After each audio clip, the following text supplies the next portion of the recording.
నమస్తే, welcome to బరాబర్ అడుగుదాం. నేను సురేష్ కట్ట. ఐటీ డీటెయిల్స్లోకి వెళ్తే ఓట్ చోరీ వ్యవహారంలో కాంగ్రెస్ బీజేపీ తోడు దొంగలేనా? ఉమ్మడి అజెండాతో ప్రాంతీయ పార్టీలను కబలిస్తున్నారా? బరాబర్ అడుగుదాం. ఒకవైపు బీజేపీ ఓట్ చోర్ అంటూ రాహుల్ పోరాటం చేస్తుంటే జూబ్లీ హిల్స్లో కాంగ్రెస్ ఓట్ చోరీపై బీజేపీ మౌనం ఎందుకు? బరాబర్ ప్రశ్నిద్దాం. ఆధారాలతో సహా బీఆర్ఎస్ బయట పెడితే ఇప్పటి వరకు ఒక్క బీజేపీ నేత ఎందుకు స్పందించలేదు? బరాబర్ నిలదీద్దాం. దొంగ ఓట్ల వ్యవహారంలో బీజేపీ కాంగ్రెస్ దొందేనా? రాజ్యాంగాన్ని కాపాడాలన్న రాహుల్ పోరాటంలో రాజనీతి ఎక్కడ? బరాబర్ అడుగుదాం. రైట్, ఇక డీటెయిల్స్లోకి వెళ్తే ఒకవైపు బీజేపీ ఓట్ చోరుపై రాహుల్ గాంధీ గలమెత్తుతున్నాడు. ఎక్కడ ఎన్నికలు జరిగితే అక్కడ ఆటం బాంబులు, హైడ్రోజన్ బాంబులంటూ హంగామా చేస్తున్నాడు. దేశంలో మోడీ సర్కారు ఓట్ చోరీకి పాల్పడుతుందని పెద్ద క్యాంపెయిన్ నడుపుతున్నాడు. కానీ జూబ్లీ హిల్స్ ఉప ఎన్నికలో రాహుల్ గాంధీ సొంత పార్టీ ఓట్ చోరీకి పాల్పడి అడ్డంగా బుక్కయ్యింది. బీఆర్ఎస్ వర్కింగ్ ప్రెసిడెంట్ కేటీఆర్ ఆధారాలతో సహా కాంగ్రెస్ దొంగ ఓట్ల బండారాన్ని బయటపెట్టారు. ఎన్నికల సంఘానికి ఫిర్యాదు చేశారు. ఇదంతా అందరికీ తెలిసిన కథే. కానీ ఈ ఎపిసోడ్లో ఇంట్రెస్టింగ్ విషయం ఏంటంటే అసలు జూబ్లీ హిల్స్ ఓటరు జాబితాలో ఇన్ని అవకతవకలు జరిగితే ఇప్పటి వరకు ఒక్క బీజేపీ నాయకుడు స్పందించలేదు. అంటే ఓట్ చోరీలో బీజేపీ కాంగ్రెస్ దొందేనని తేలిపోయింది.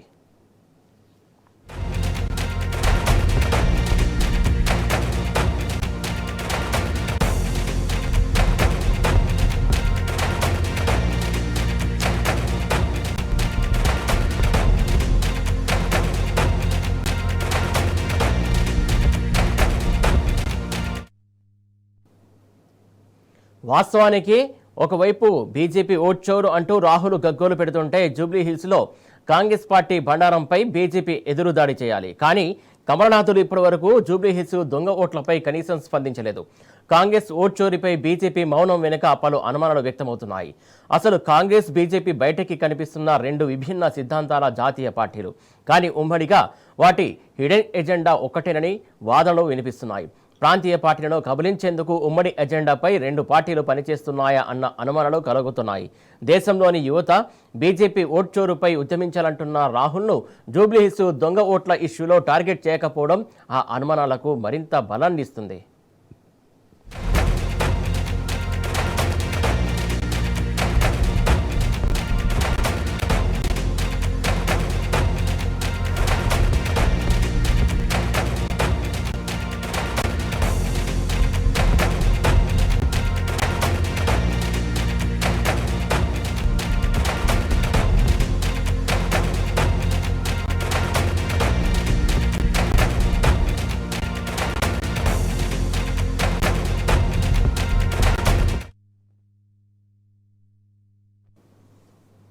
తెలంగాణ రాజకీయ వేదికపై పలుసార్లు బీజేపీ కాంగ్రెస్ చీకటి దోస్తానా బట్టబయలైంది.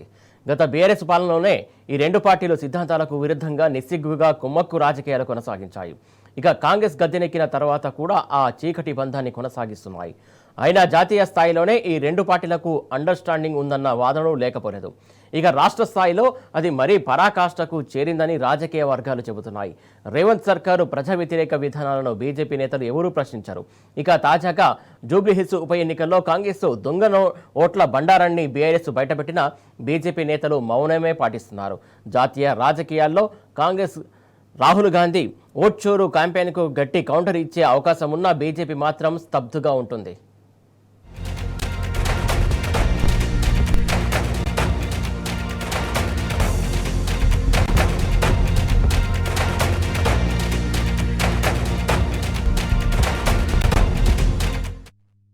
బీజేపీ ఓట్ చోరుకు పాల్పడుతుందని గగ్గోలు పెడుతున్నాడు కాంగ్రెస్ అగ్రనేత రాహుల్. ఆటం బాంబులు, హైడ్రోజన్ బాంబులు వస్తుంది కాచుకోండని బీహార్ ఎన్నికల ప్రచారంలో బీజేపీని టార్గెట్ చేశాడు. కానీ ఊహించని రీతిలో తెలంగాణలో రేవంత్ సర్కారే రాహుల్ గాంధీపై జూబ్లీ బాంబు వేసింది. జూబ్లీ హిల్స్లో కాంగ్రెస్ నేతల ఓట్ల దొంగతనం రాహుల్ పాలిట సెల్ఫ్ బ్లాస్టింగ్ బాంబుగా మారింది.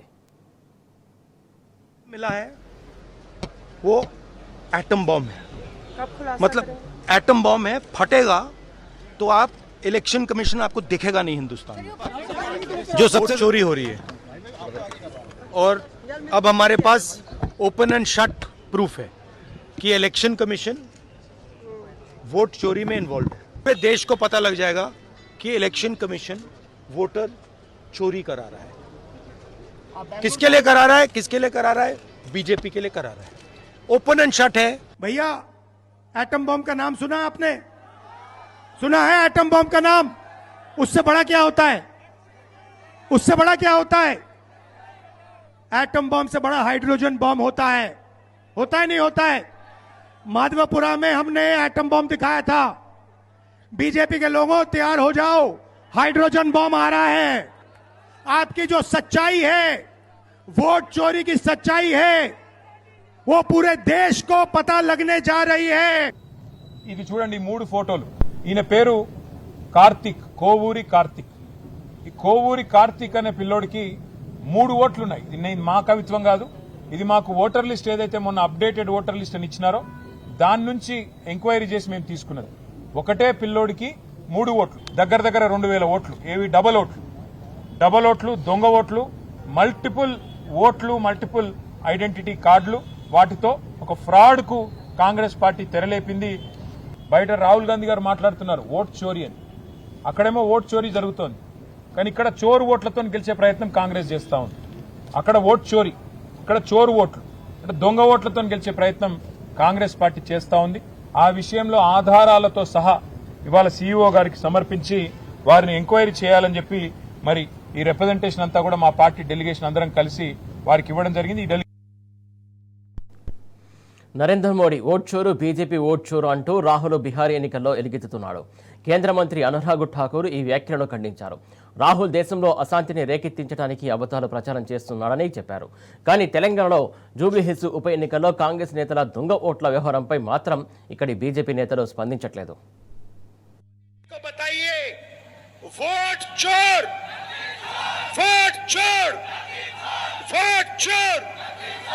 ये जो आवाज है सुनामी जैसे बिहार से निकल आएगी और हर प्रदेश में ये फैलेगी और अंत में पूरे देश को पता लग जाएगा कि नरेंद्र मोदी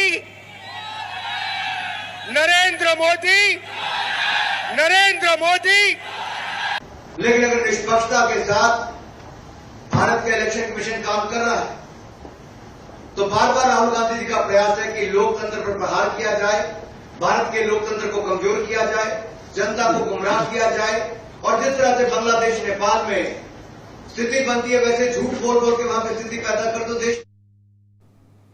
జూబ్లీహిల్స్ నియోజకవర్గంలో కాంగ్రెస్ దొంగ ఓట్ల వ్యవహారాన్ని ఇప్పటికే బీఆర్ఎస్ ఆధారాలతో సహా బయటపెట్టింది. తాజాగా బీఆర్ఎస్ అధినేత కేటీఆర్ ఈ ఇష్యూపై పవర్ పాయింట్ ప్రజెంటేషన్ ఇచ్చారు. జూబ్లీహిల్స్లో గెలుపు కోసం కాంగ్రెస్ అడ్డదారులు తొక్కుతున్న విధానాన్ని కేటీఆర్ వివరించారు.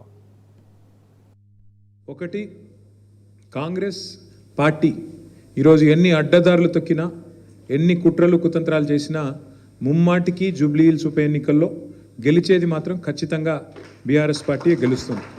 అయినప్పటికీ ఆ గెలుపు మీద మాకు పూర్తి భరోసా ఉన్నప్పటికీ కాంగ్రెస్ ఎంత డెస్పరేట్గా ఉంది గెలవడానికి, ఎన్ని రకాల అడ్డదారులు తొక్కి నానా గడ్డి తినైనా సరే ఈ ఎన్నికల్లో గెలవడానికి ఎన్ని కుట్రలు చేస్తున్నది, ఎన్ని కుతంత్రాలు చేస్తున్నది, అది ప్రజలకు చెప్పడానికి, అట్లాగే రాష్ట్రంలోని ప్రతి ఒక్కరికి చెప్పడానికే ఈ మా ప్రయత్నం.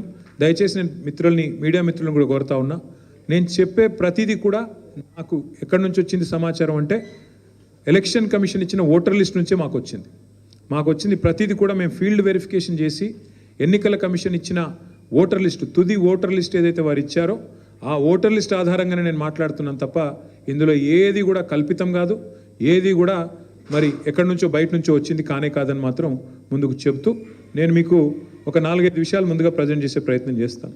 స్లైడ్ 1.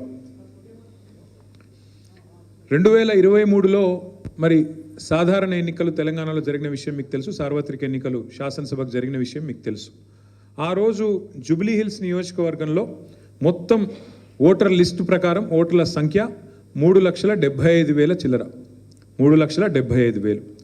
మరి ఇప్పుడు 2025లో అనుకోకుండా మాగంటి గోపీనాథ్ గారి అకాల మరణంతో వచ్చిన ఈ ఉప ఎన్నికల్లో 2 ఏళ్ళు కూడా తిరగకుండానే మరి దాదాపు 23,000 ఓట్లు పెరిగినాయని చెప్పి ఈరోజు ఎన్నికల కమిషన్ చెప్తా ఉంది. 23,000 ఓట్లు పెరిగినాయని చెప్తా ఉన్నారు. ఇంకా ఇంపార్టెంట్ విషయం ఏంటంటే 23,000 ఓట్లు పెరిగినాయని చెప్తున్నారు, 12,000 ఓట్లు డిలీట్ చేసామని చెప్తున్నారు. అంటే ఓవరాల్గా చూసుకుంటే ఎంత పెరిగిందో దాన్ని బట్టి మీరు అంచనా వేయవచ్చు.